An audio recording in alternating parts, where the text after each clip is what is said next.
میرا شوہر مجھ پر شک کرتا، مجھے مارتا پیٹتا، میں خاموشی سے سب برداشت کرتی تاکہ اللہ مجھ سے راضی ہو جائے۔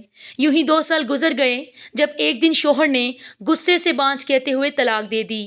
میں نے آسمان کی طرف دیکھا اور کہا کہ اللہ میں تیرے فیصلے پر بھی راضی ہوں، اور شکر کرتی ایک مزار پر جا بیٹھی جہاں 2 وقت کی روٹی ملنے لگی۔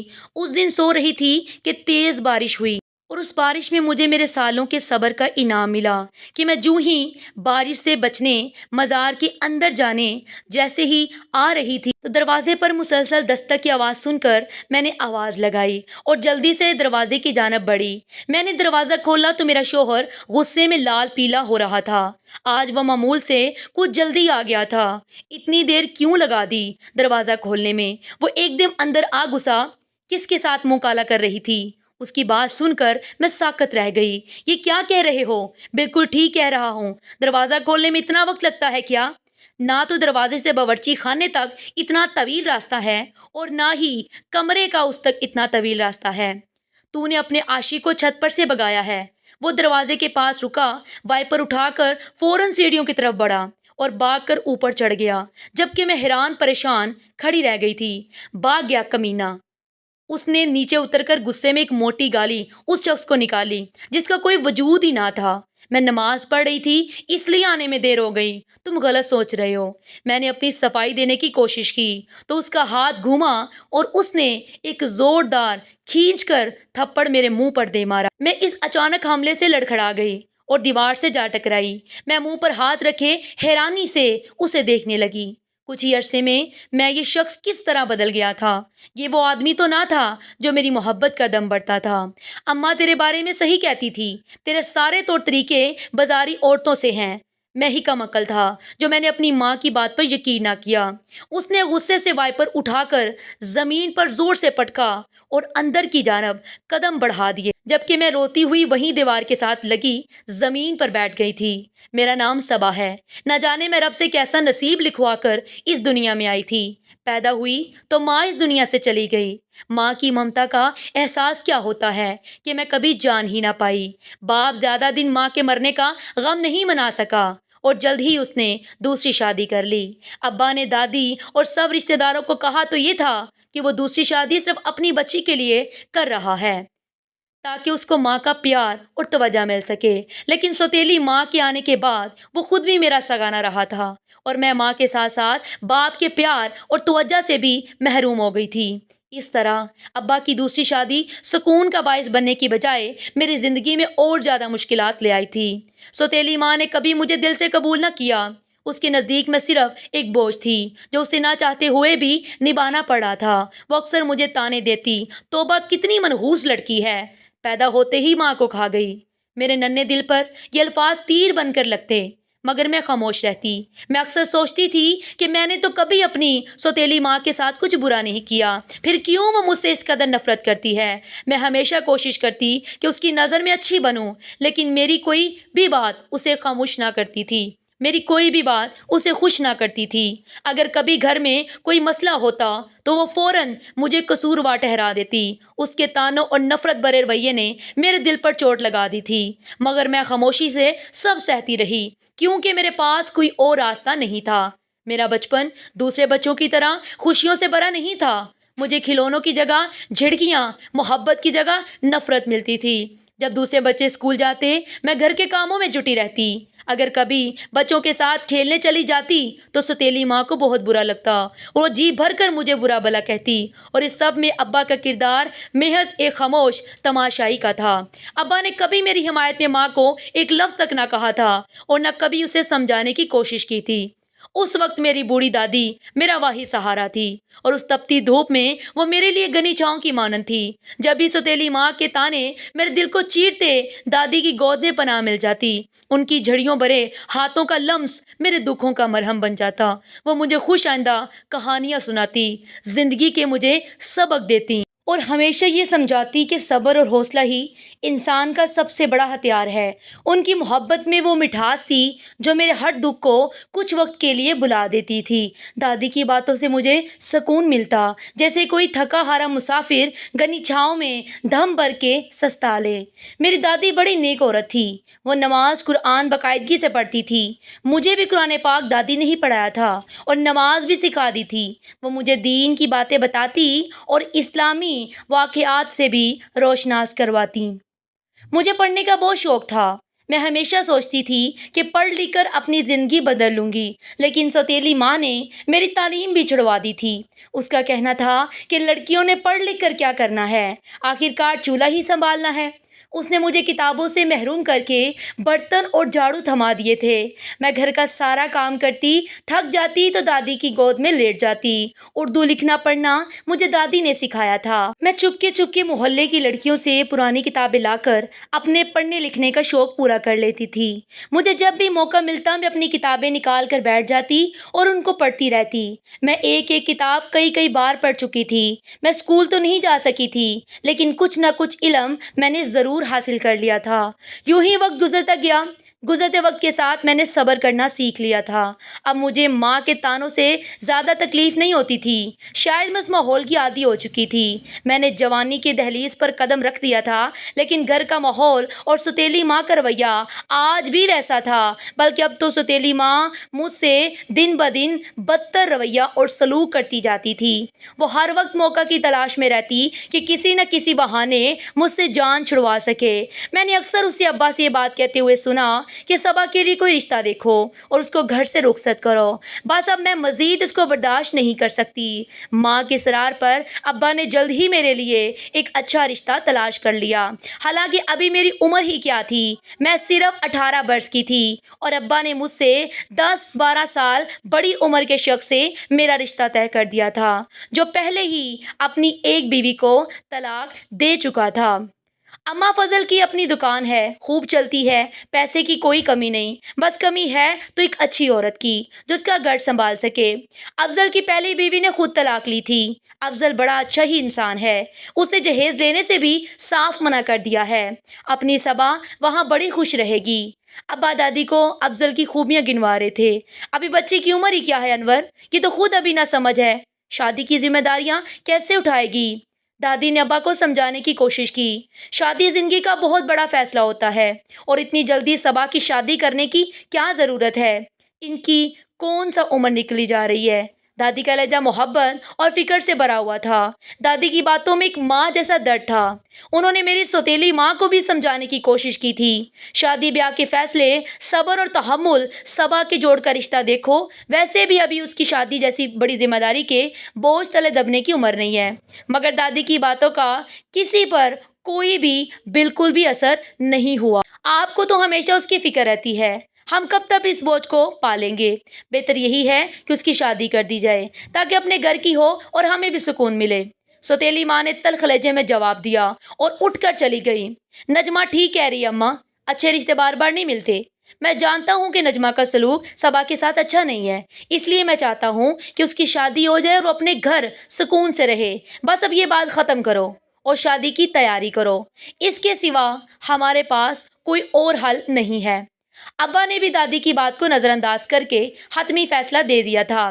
دادی کے چہرے پر مایوسی اور بے بسی صاف دکھائی دے رہی تھی، مگر وہ میرے سامنے خود کو مضبوط ظاہر کرنے کی کوشش کر رہی تھی۔ رات کو دادی نے مجھے اپنے پاس بٹھا کر سمجھایا تھا، صبا میری بچی، میں جانتی ہوں یہ سب تمہارے لیے بہت مشکل ہے، اپنا گھر چھوڑ کر جانا آسان نہیں ہوتا، لیکن صبر کرنا، یاد رکھنا زندگی میں ہر مشکل کے بعد آسانی آتی ہے۔ تمہیں ہمت سے کام لینا ہوگا اور اللہ ہمیشہ اپنے اچھے بندوں کا ساتھ دیتا ہے اور ان کی مدد کرتا ہے۔ دادی کی باتوں سے میرے دل کو کچھ ڈھارس ہوئی تھی، مگر حقیقت یہ تھی کہ میرا دل بے چین تھا، میں بہت ڈری ہوئی تھی، لیکن میں نے خود کو یہ یقین دلانے کی کوشش کی کہ شاید قسمت کا یہ فیصلہ میرے لیے ایک نئی امید کا دروازہ کھول دے۔ شاید اس نے رشتے میں مجھے وہ محبت اور عزت ملے جو ہمیشہ میں دل کی حسرت بنی رہی۔ گھر کے جھگڑوں اور سوتیلی ماں کے طعنوں سے چھٹکارا ملنے کی امید نے دل کو تھوڑی تسلی دی کہ شاید شادی کے بعد سکون کا راستہ مجھے درکار ہوگا، یعنی سکون کا راستہ مجھے مل جائے گا۔ مگر ساتھ ہی دل میں خوف بھی تھا، کیا یہ نئی زندگی میرے لیے واقعی خوشیوں کا پیغام لائے گی یا یہ بھی ایک اور آزمائش ثابت ہوگی؟ نہ جانے میرا شوہر کیسا ہوگا، کیا میرا شوہر ایک محبت کرنے والا جیون ساتھی بنے گا یا یہ نیا رشتہ میری زندگی کے دکھوں میں مزید اضافہ کرے گا؟ میرے دل میں ہزاروں خدشات موجود تھے، مگر میرے پاس دوسرا کوئی آپشن نہیں تھا۔ ویسے بھی ابا نے اپنا حکم سنا دیا تھا، کون سا میری مرضی جاننے کی کوشش کی تھی؟ میری سوتیلی ماں تو ویسے ہی میری ذمہ داری سے جان چھڑوانا چاہتی تھی، لہٰذا اس نے شادی کی تیاریوں میں بھی وقت ضائع کرنا مناسب نہ سمجھا اور جلد ہی مجھے افضل کے ساتھ ہمیشہ ہمیشہ کے لیے رخصت کر دیا۔ یہ مت سوچ کر بیٹھی رہنا کہ پیچھے تیرا کوئی مائکا موجود ہے، اب باپ کو بھی 4 دن سکون کی گزار لینے دینا۔ سوتیلی ماں رخصتی کے وقت میرے کانوں میں گھس کر بولی تھی۔ اس سے مجھے بہت پہلے امید تو نہیں تھی، لیکن میں چپ چاپ آنسو بہاتی اپنے شوہر کے سنگ چلی آئی تھی، جس نے مجھے بڑے سے گھر میں لے جا کر اپنی ماں کے سامنے کھڑا کر دیا کہ یہ میری بیوی ہے۔ اماں دیکھ تو کیسی کم عمر، بولی بالی اور خوبصورت ہے، وہ پوری بتیسی نکال کر بولا تو اس کی ماں نے حیرت سے منہ پر انگلی رکھ کر اوپر سے نیچے تک میرا جائزہ لیا۔ یہ تجھے کہاں سے مل گئی؟ اور وہ حیرانی سے پوچھ رہی تھی۔ بس اماں مل گئی، اس بد تہذیب اور پھوپڑ عورت سے تو 1000 درجے بہتر ہے، جو اعلان کر کے گئی تھی کہ کوئی مجھے اپنی بیٹی نہ دے گا۔ دیکھ تو کیسی چاند سی دلہن ملی تیرے بیٹے کو۔ وہ خوشی سے پھولے نہ سما رہا تھا، پر اس کی ماں کو مجھ سے مل کر کوئی خاص خوشی نہ ہوئی تھی۔ وہ میرے متعلق سوال پر سوال کر رہی تھی۔ میرا شوہر ان سوالوں سے گھبرا کر میرا ہاتھ پکڑ کر مجھے اپنے کمرے میں لے گیا۔ چل تو تھک گئی ہوگی، ذرا آرام کر، اس گھر میں کوئی تنگی نہ ہوگی، میں تیرا بہت خیال رکھوں گا، تیری آنکھ میں کبھی آنسو نہ آنے دوں گا۔ وہ مجھ سے وعدے پر وعدے کر رہا تھا۔ میں نے سر اٹھا کر پہلی بار اس کا چہرہ دیکھا، وہ محبت بھری نظروں سے مجھے تک رہا تھا، خوشی اس کے چہرے سے پھوٹ پڑ رہی تھی۔ مجھے اس کے ایک ایک وعدے پر اعتبار آنے لگا۔ وہ میرا شوہر تھا، میرا رشتہ اس سے جڑا تھا، وہ میرے لیے بہت خاص اور میری زندگی میں آنے والا پہلا انسان تھا جو مجھے پا کر خوش تھا۔ میں نے اپنا دل اس کی طرف کھینچتا ہوا محسوس کیا۔ آنے والے دنوں میں اس نے میری اچھی خاصی قدر کی، پر اس کی ماں کو یہ سب پسند نہ تھا کہ وہ میرا خیال رکھے یا میرے آگے پیچھے پھرے، لہٰذا وہ اس کا دل میلا کرنے کی کوشش میں لگی رہتی۔ ایسے کیسے رخصت کر دیا کہ اس کے ماں باپ نے اسے کوئی جہیز نہ دیا، نہ سامان دیا۔ اپنی مرضی سے تیری شادی کرتی تو ٹرک بھر کر جہیز کا منگواتی، ویسے اتنی کم عمر اور خوبصورت لڑکی کا رشتہ تجھے دے کیسے دیا اس کے باپ نے؟ کہیں اس میں کوئی عیب تو نہیں؟ ہو سکتا ہے کسی کے ساتھ اس کا چکر ہو، جبھی تو اتنی جلدی شادی کر دی۔ میری ساس اس بات کا بھی لحاظ نہ رکھتی کہ اس کی ساری باتیں میرے کانوں تک بخوبی پہنچ رہی تھی۔ میرا دل دکھ سے بھر چکا تھا۔ میری سوتیلی ماں اکثر مجھے کڑوی کسیلی باتیں سناتی تھی، پر اس نے آج تک میرے کردار پر انگلی نہ اٹھائی تھی۔ پر میری ساس نے تو مجھے 2 کوڑی کا کر کے رکھ دیا تھا۔ میں نے اس کی ہر غلط بات کے جواب میں ہمیشہ خاموشی اختیار کیے رکھی کہ شاید یہی وجہ تھی کہ وہ مزید شیر ہو گئی تھی۔ اس نے میرے شوہر کو میرے خلاف کرنے کا کوئی موقع حاصل نہ جانے دیا۔ شاید اسے اس بات کا افسوس تھا کہ اس کے بیٹے نے اس کی اجازت سے بغیر شادی کر لی۔ وہ اکثر میرے شوہر کو کہتی، تو بالکل جورو کا غلام ہو گیا ہے، کہیں اس نے تجھے اپنی محبت کے جال میں تو نہ پھنسا لیا تھا، بگا کر تو نہیں لایا تو اسے؟ وہ شک بھرے لہجے میں پوچھتی۔ نہ اماں نہ، اس کے باپ نے خود رخصت کیا ہے اسے میرے ساتھ، اس کی ماں سوتیلی ہے، نہ وہ اسے رکھنا چاہتی ہے، بس اور کوئی مسئلہ نہیں۔ پر اب میں واقعی اس کی زلفوں کا اسیر ہو گیا ہوں۔ میرا شوہر مزے سے کہتا تو میرا دل باغ باغ ہو جاتا، میری خوشیوں کا محل جلد ہی چکنا چور ہو گیا تھا۔ میں شوہر کا رویہ بدلنے لگا تھا، یعنی میرے خاوند کا رویہ بدلنے لگا تھا۔ حالانکہ میں ہر طرح سے اپنے شوہر اور ساس دونوں کا خیال رکھتی تھی، مگر اللہ جانے اسے مجھ سے کیا بیٹھ تھا کہ وہ کبھی مجھ سے خوش ہوئی اور نہ اپنے بیٹے کو خوش رہنے دیا۔ شادی کی ابتدائی دنوں کا خمار اترنے لگا تھا اور میرے شوہر کا اصلی روپ میرے سامنے آنے لگا تھا۔ میری آزمائشیں ختم نہ ہونی تھی، بلکہ یہ تو ایک نئی کٹھن راہ کا آغاز تھا۔ میرا شوہر کچھ عرصے میں ہی بالکل بدل گیا، شاید اس نے اپنے اوپر کوئی کھول چڑھا رکھا تھا جو یکدم اتر گیا تھا۔ میرا شوہر ایک بدگمان اور شک کرنے والا انسان تھا۔ وہ میری ہر بات پہ خامیاں ڈھونڈتا اور بلا وجہ مجھ پر شک کرتا۔ ذرا سی بات پر اس کا موڈ بگڑ جاتا اور وہ غصے میں مار پیٹ پر اتر آتا۔ کبھی کھانے میں ذائقہ نہ ہونے پر غصہ کرتا تو کبھی کسی اجنبی کی نظر مجھ پر پڑ جانے کو بہانہ بنا کر جھگڑا شروع کر دیتا۔ میری ساس کو بھی سکون مل گیا تھا۔ وہ اپنے بیٹے کو سمجھانے کی بجائے اسے مزید شے دیتی تھی، اور ایک دن وہ اچانک اللہ کو پیاری ہو گئی۔ پر اس نے جانے سے پہلے اپنے بیٹے کے دل میں میرے خلاف نفرت کا بیج بو دیا تھا۔ مجھے اپنے شوہر سے محبت تھی کیونکہ وہ پہلا شخص تھا جس نے مجھے اپنی زندگی میں شامل ہونے کے لیے بھلے کچھ عرصے کے لیے صحیح پر عزت اور اہمیت دی تھی۔ مجھے نہیں معلوم تھا کہ وہ اتنی جلدی اس قدر بدل جائے گا۔ میں اپنے شوہر کا گھر چھوڑ کر اور کہیں بھی نہ جا سکتی تھی۔ ابا کے واپس جا کر سوتیلی ماں کے تانے کھانے سے بہتر ہے کہ میں اپنے شوہر کے جوتے کھا لوں۔ میں نے ہر زیادتی کو صبر اور خاموشی سے سہنے کی کوشش کی، دل میں یہی سوچتی رہی کہ شاید وقت کے ساتھ اس کا دل نرم ہو جائے یا میرا صبر اللہ کی بارگاہ میں قبول ہو کر میری زندگی میں آسانی لے آئے گا۔ مجھے اکثر دادی کی باتیں یاد آتی، بیٹی صبر کرو، ہر مشکل کے بعد آسانی ضرور آتی ہے۔ انہی کو اپنی دھارس بنا کر میں ہر دن گزارتی رہی، مگر شوہر کا رویہ بد سے بدتر ہوتا گیا۔ گھر میں کوئی بھی بات اس کے غصے کو ہوا دے سکتی تھی اور میں خود کو ہر ممکن طریقے سے اس کے غصے سے بچانے کی ہمیشہ کوشش کرتی رہتی، مگر اس کی شک کی عادت دن بدن بڑھتی جا رہی تھی۔ ایسا لگتا تھا جیسے اس کے ساتھ کوئی ذہنی مسئلہ ہو۔ راتوں کو روتے ہوئے میں اللہ سے دعا کرتی کہ کوئی معجزہ ہو جائے اور میرا شوہر بدل جائے، لیکن ایسا کچھ نہ ہوا۔ ہر گزرتے دن کے ساتھ میرے شوہر کا رویہ بدتر سے بدتر ہوتا جا رہا تھا۔ شک گھر میں کھانے پینے اور سامان کی تنگی نہ تھی، لیکن شوہر کی شک کی عادت نے میری زندگی اجیرن کر رکھی تھی۔ یقیناً اس کی پہلی بیوی نے بھی اسے اسی وجہ سے طلاق لی ہوگی، لیکن میرے پاس تو کوئی ٹھکانہ نہ تھا، میں کہاں جاتی؟ میرے شب و روز اسی اذیت میں گزر رہے تھے۔ میری شادی کو 1 سال کا عرصہ گزر چکا تھا کہ ایک دن دادی کا انتقال ہو گیا۔ مجھے دادی کے مرنے کا بہت صدمہ ہوا تھا۔ کئی دنوں تک میں روتی رہی تھی، لیکن پھر رفتہ رفتہ صبر آ گیا تھا۔ دادی کے ہوتے میں کبھی کبھار ابا کے گھر چکر لگا لیتی تھی، لیکن دادی کے مرنے کے بعد پھر میں وہاں پر نہیں گئی۔ شاید یہی وجہ تھی کہ میرے شوہر کا حوصلہ بڑھتا جا رہا تھا۔ وہ یہ بات اچھی طرح جان چکا تھا کہ چاہے کچھ بھی ہو اس کے ساتھ رہنا میری مجبوری ہے۔ یہ وقت میرے لیے مسلسل آزمائش کا سفر تھا۔ ہر دن ایک نیا امتحان لے کر آتا اور ہر رات آنکھوں میں آنسو لیے گزرتی۔ شوہر کے بدگمان رویے اور شک بری باتوں کے باوجود بھی میرے دل میں یہ امید تھی کہ شاید ایک دن وہ بدل جائے۔ ساس کے مرنے کے بعد سوچتی تھی کہ شاید اب شوہر کا رویہ میرے ساتھ بہتر ہو جائے گا، لیکن وقت گزرنے کے ساتھ سب کچھ مزید بگڑتا چلا گیا۔ چھوٹی چھوٹی باتوں پر جھگڑا کرنا، بات بات پر تانے دینا شوہر کا جیسے معمول بن چکا تھا، اور اب تو اس نے مجھ پر ہاتھ بھی اٹھانا شروع کر دیا تھا۔ میں اس کی ہر زیادتی کو خاموشی سے برداشت کرتی رہی، مگر میرے صبر کا اس پر کوئی اثر نہ ہوا۔ شوہر کا شک دن بدن بڑھتا گیا۔ اس طرح 1 سال کا عرصہ مزید گزر گیا تھا۔ اب تو وہ مجھے بچہ نہ ہونے کا طعنہ بھی دینے لگا تھا۔ وہ اکثر مجھ سے کہتا رہتا کہ تمہارے نصیب میں تو جیسے اولاد ہی نہیں ہے۔ پھر غصے میں کہنے لگتا تمہاری ماں ٹھیک کہتی تھی، تم ہو ہی منحوس۔ ایک رات شوہر دکان سے آیا تو اس کا موڈ خراب تھا۔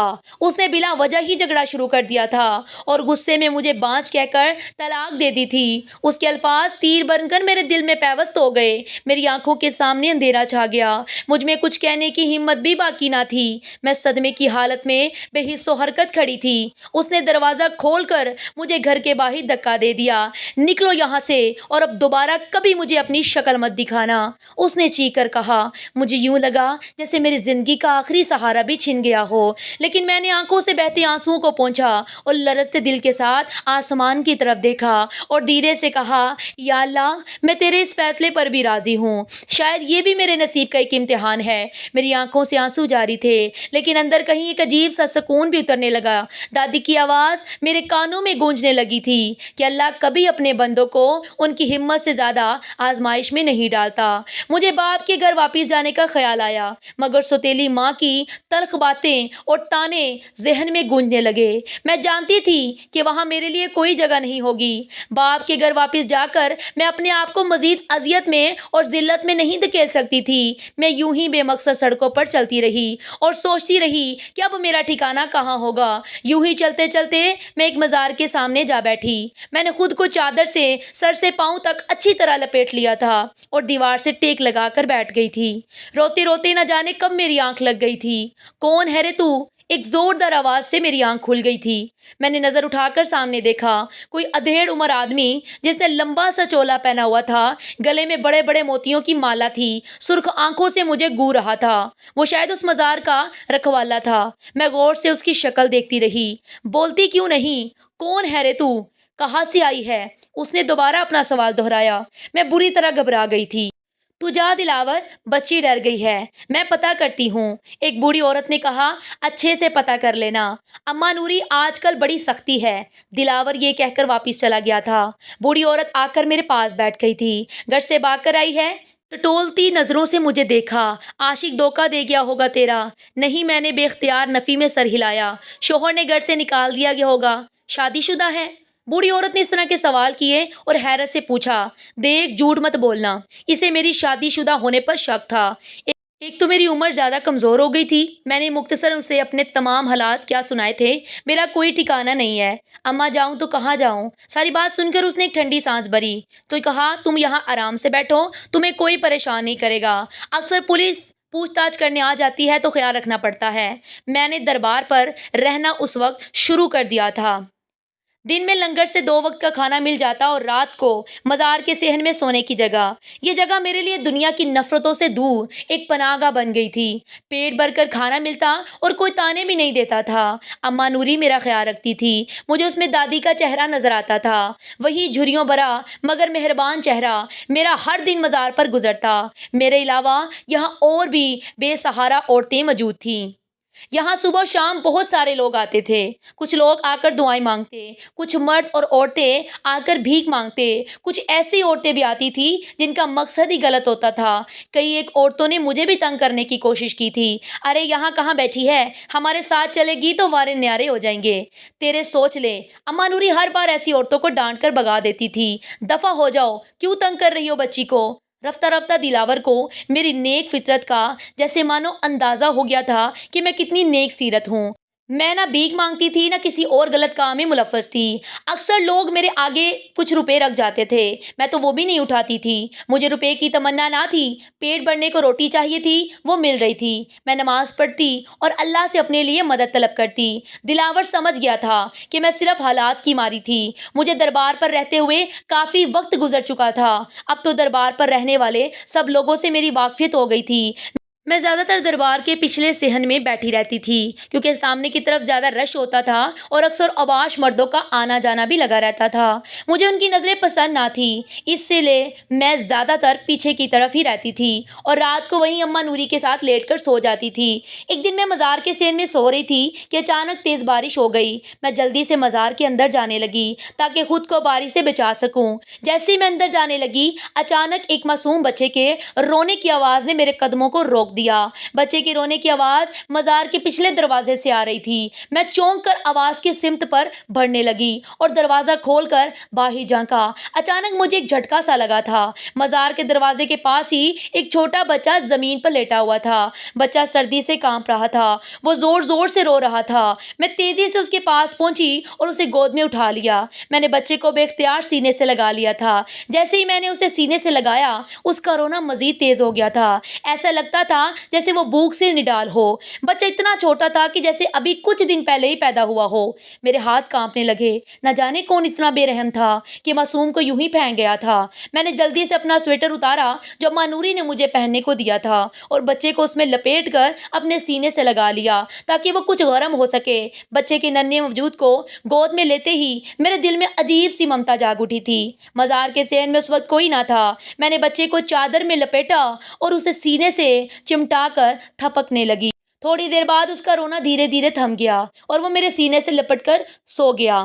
جاگتی ہوئی آنکھیں اس کے معصوم چہرے کو دیکھتی رہی اور دل ہی دل میں سوچتی رہی کہ شاید اللہ نے اس بچے کو میرے لیے بھیجا ہے۔ صبح ہونے تک وہ بچہ میرے بازو میں سکون سے سویا رہا تھا اور اپنے دل میں یہ سوچ چکی تھی کہ یہ بچہ اب میرا ہے، چاہے کچھ بھی ہو جائے، میں اسے کبھی کسی کے حوالے نہیں کروں گی۔ تو مزار کے صحن میں ہلکی سی چہل پہل شروع ہو گئی۔ لنگر کا کام کرنے والے لوگ اپنے کام میں مصروف ہو گئے تھے۔ میں بچے کو اپنے سینے سے لگائے بیٹھی تھی جب اماں نوری میرا حال پوچھنے آئی تھی اور میری گود میں ایک چھوٹا بچہ دیکھ کر حیران رہ گئی تھی۔ ارے یہ بچہ کہاں سے آیا؟ وہ حیرانی سے میری طرف دیکھتے ہوئے بولی، یہ میرا بچہ ہے، اللہ نے اسے میرے لیے بھیجا ہے۔ میں نے مسکرا کر کہا۔ اماں نوری کی آنکھیں حیرت سے پھیل گئی تھی۔ وہ میرے قریب آ کر بیٹھ گئی اور رازداری سے بولی، کیا کہہ رہی ہے تو؟ یہ تیرا بچہ ہے؟ کہاں سے ملا یہ تجھے؟ میں نے رات کا واقعہ تفصیل سے اماں نوری کو کہہ سنایا تھا۔ لگتا ہے کوئی اپنا گناہ چھپانے کے لیے اس بچے کو یہاں پھینک کر چلا گیا، اماں نوری نے سوچتے ہوئے کہا تھا۔ کیسا زمانہ آ گیا ہے، معصوم بچے کو مرنے کے لیے پھینک دیا۔ شاید اللہ نے اس ننھی جان کو میرے لیے بھیجا ہے تاکہ میری خالی گود بڑھ جائے اور جینے کے ایک مقصد مل جائے۔ میں نے خوشی سے کہا، ہاں اماں، اب جلدی سے اس کے دودھ کا کچھ انتظام کرو، پتہ نہیں کب سے بھوکا ہے یہ بیچارہ۔ اماں نوری نے کچھ دیر خاموشی سے مجھے دیکھا، پھر بولی، ٹھیک ہے، اگر تو نے اس بچے کو پالنے کا فیصلہ کر لیا ہے تو میں بھی تیرے ساتھ ہوں۔ اس دن میرا دل بہت زیادہ پرسکون ہو گیا تھا۔ ایسے محسوس ہو رہا تھا جیسے اللہ نے مجھے میرے صبر کا صلہ دے دیا ہو۔ یہ بچہ میرے لیے زندگی کی ایک نئی امید بن گیا تھا۔ اب میری زندگی کا ہر دن اس ننھی جان کے لیے تھا۔ میں اسے بہت پیار کرتی تھی، اس سے باتیں کرتی، وہ بھی اپنی معصوم نظروں سے مجھے تکتا اور میری باتیں سن کر مسکرانے لگتا، جیسے سب کچھ سمجھ رہا ہو۔ دلاور چاچا نے مجھے بچے کے ضروری سامان کے لیے رقم فراہم کی تھی اور میں اماں نوری کے ساتھ جا کر بچے کی ضرورت کا سامان اور دودھ لے آئی تھی۔ شاہ نواز صدمے اور غصے سے پاگل ہو رہا تھا۔ نہ جانے اس کے نصیب میں سکون کیوں نہیں لکھا تھا۔ وہ اسپتال کی کوریڈور میں بے چینی سے چکر کاٹ رہا تھا۔ اس کے 2 دن کے بچے کو کسی نے اسپتال سے اغوا کر لیا تھا۔ دوسری طرف اس کی بیوی کی حالت بھی نازک تھی، وہ ICU میں تھی۔ ڈاکٹرز اسے بچانے کی بھرپور کوشش کر رہے تھے، لیکن اس کی حالت مسلسل بگڑتی جا رہی تھی۔ جب شاہ نواز کو بچے کے اغوا ہونے کی خبر ملی تو اس کے پیروں تلے زمین نکل گئی تھی۔ وہ پاگلوں کی طرح ہاسپٹل کے ہر کونے میں دوڑتا رہا، ہر کسی سے بچے کے بارے میں پوچھا، لیکن کسی کو کچھ علم نہ تھا۔ اس کا دماغ جیسے سن ہو چکا تھا۔ ایک طرف اس کی بیوی زندگی اور موت کی کشمکش میں تھی اور دوسری طرف اس کا بچہ لاپتہ ہو چکا تھا۔ اس کے بچے کے بارے میں کوئی خبر بھی اس کو نہیں تھی۔ پھر وہ المناک لمحہ آیا جب ڈاکٹر نے اسے اطلاع دی کہ اس کی بیوی جان کی بازی ہار چکی ہے۔ شاہ نواز پر صدمے کا ایسا وار ہوا کہ وہ کسی بات کو سوچنے سمجھنے کے قابل نہ رہا۔ ایک لمحے میں اس کی دنیا جیسے اجڑ چکی تھی۔ نہ اس کی بیوی بچ سکی اور نہ ہی اس کا بچہ۔ شاہ نواز کو یوں محسوس ہو رہا تھا کہ جیسے اس کا دماغ پھٹ جائے گا۔ وہ اپنی ماں کے پاس چلا تھا، اس کے گلے لگ کر رونے لگا۔ کیوں اللہ ہمیشہ مجھ سے میرا سب کچھ چھین لیتا ہے؟ کیوں اللہ ہمیشہ ماں مجھ سے ہی آزمائشیں لیتا ہے، مجھے پر آزمائشوں کے پہاڑ توڑ دیتا ہے؟ اماں، اس نے روتے ہوئے کہا تو اس کی ماں نے اسے اپنے سینے سے لگایا۔ شاہ نواز کو کوئی معمولی آدمی نہیں تھا، وہ بے پناہ زمیندار اور جائیداد کا مالک تھا۔ شہر کے بڑے رئیسوں میں اس کا شمار تھا، لیکن دولت کے باوجود اس کی زندگی میں سکون نہیں تھا۔ چھوٹا تھا تو اس کے باپ نے دوسری شادی کر لی تھی۔ اس کی سوتیلی ماں کوئی اچھی عورت نہ تھی، وہ بیوہ تھی اور اب پہلے شوہر سے اس کا ایک بیٹا بھی تھا۔ وہ اس کے باپ کے دفتر میں کام کیا کرتی تھی، وہ جو اس کی سوتیلی ماں تھی۔ نہ جانے کیسے وہ اس کے باپ کو رجا کر اس کی زندگی میں شامل ہو گئی تھی۔ رفتہ رفتہ وہ اس کے باپ پر حاوی ہوتی چلی گئی تھی اور اس نے شاہ نواز کے باپ کو اس کے اکلوتے بیٹے سے بہت دور کر دیا تھا۔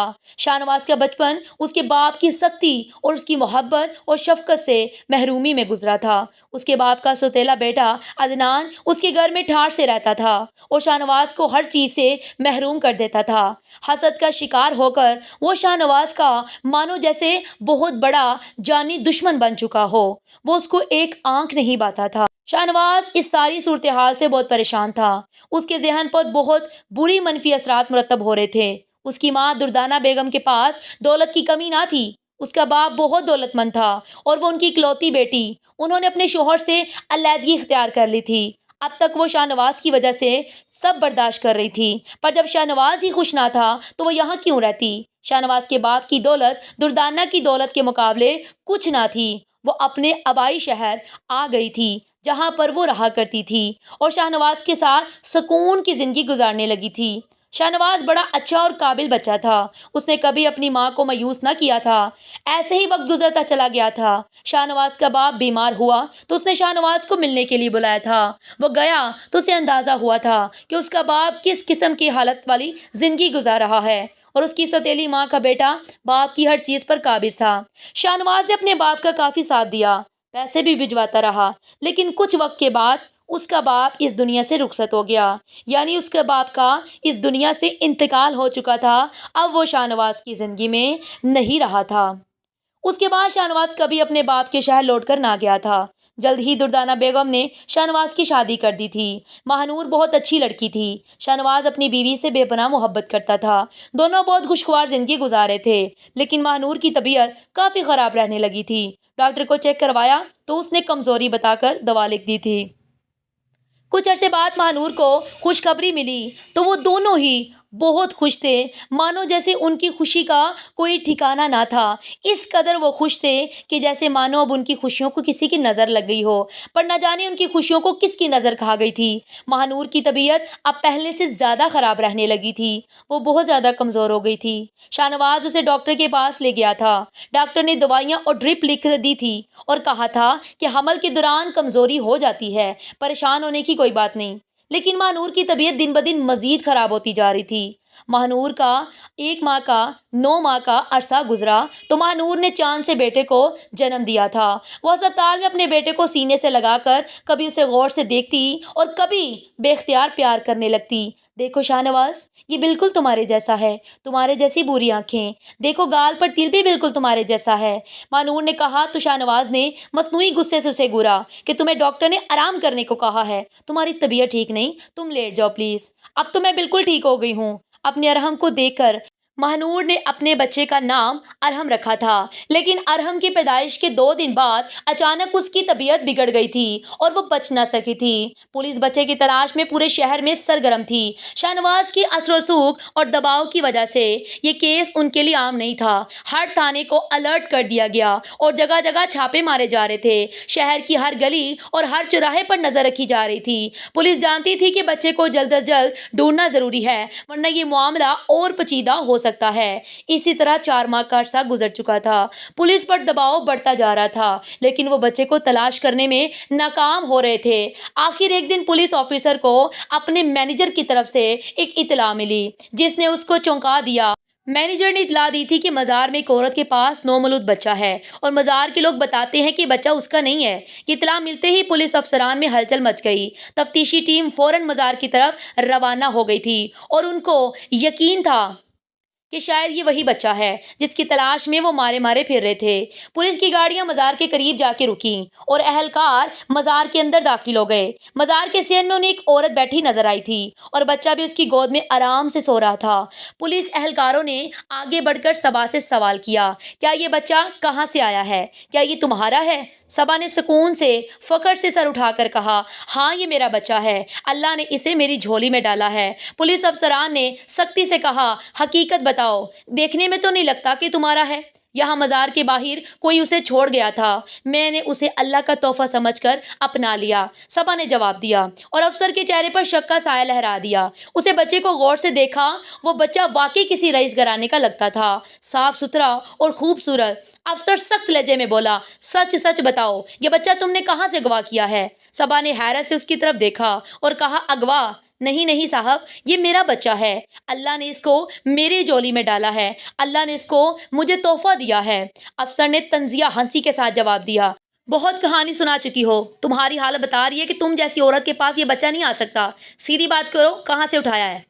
صبا کی آنکھوں میں آنسو بھر آئے، میں نے کسی کا بچہ نہیں اٹھایا صاحب، یہ بچہ مجھے مزار کے باہر ملا تھا، میں نے اسے اپنا نصیب سمجھ کر اپنا لیا۔ مگر پولیس آفیسر نے اس کی بات سنتے ہی کہا تھا، تم جیسے لوگ یہی کرتے ہو، معصوم بچوں کو اغوا کر کے بھی مانگتے ہو یا بیچنے کے لیے ان کو استعمال کرتے ہو، ان کا استعمال بیچنے کے لیے کرتے ہو، تم اکیلی ہو یا پورا گروہ ہے تمہارا؟ سچ سچ بتاؤ۔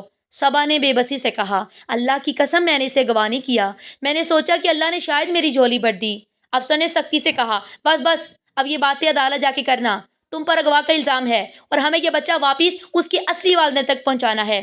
اس دوران کافی لوگ جمع ہونے لگے تھے، چچا دلاور اما نوری بھی آ گئے تھے۔ پولیس والے بچہ چھیننے کے لیے آگے بڑھے تو صبا نے گھبرا کر اسے اپنی باہوں میں مانو جیسے چھپا لیا ہو۔ یہ میرا بچہ ہے، اسے مجھ سے مت چھینو۔ افسر نے جھنجھلا کر حکم دیا، اسے فوراً گاڑی میں بٹھاؤ، یہ معاملہ ہم تھانے تک لے کے جائیں گے، یہاں کافی رش ہو رہا ہے۔